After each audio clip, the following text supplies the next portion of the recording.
guzti honen erdian neutrala izan ahaltzara, unibertsitatean behin eta berriro hitz egiten da objektibitateari buruz, bilatu behar den zerbait bezala. Eta unibertsitatean bertan azaltzen dizute, objektibitatea ez dela existitzen.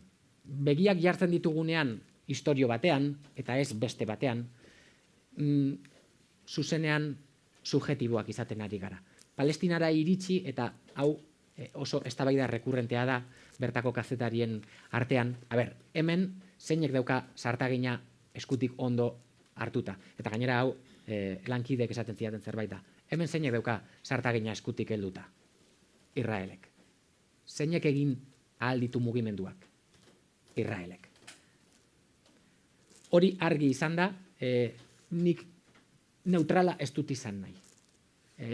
Nik mina dagoen lekuan egon nahi dut, eta biktimak dauden lekuan egon nahi dut. Gustatzen zait Ramon Lobo handiaren esaldi bat ekartzea gogora, aurten hil zen, bera gatazka askotan lan egindako kazetaria izan zen, eta berak esaten zuen, gerra guztietan utzik ez egiteko modurik onena da, beti argi izatea ez daudela bi bando.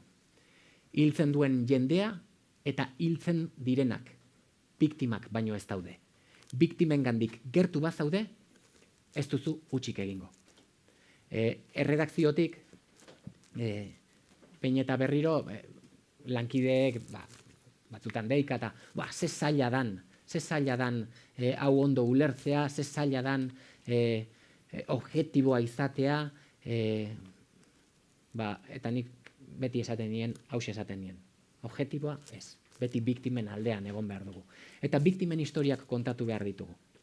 Eta zergatik nahi dudan hau, zergatik nahi dut biktimen eta minaren aldean egon, bestela robotak izango ginatekelako.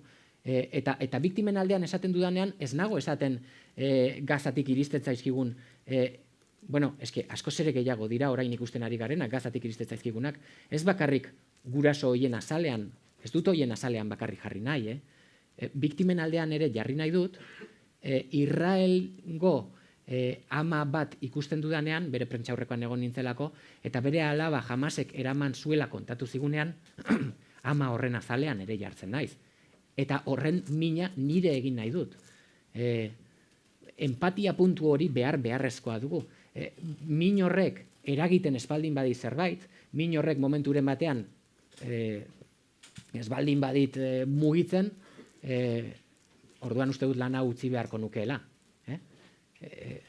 Orduan robot bat izango nintzateke, historiak kontatzen, bosgorailu bat, horretarako bosgorailu bat jarri eta listo.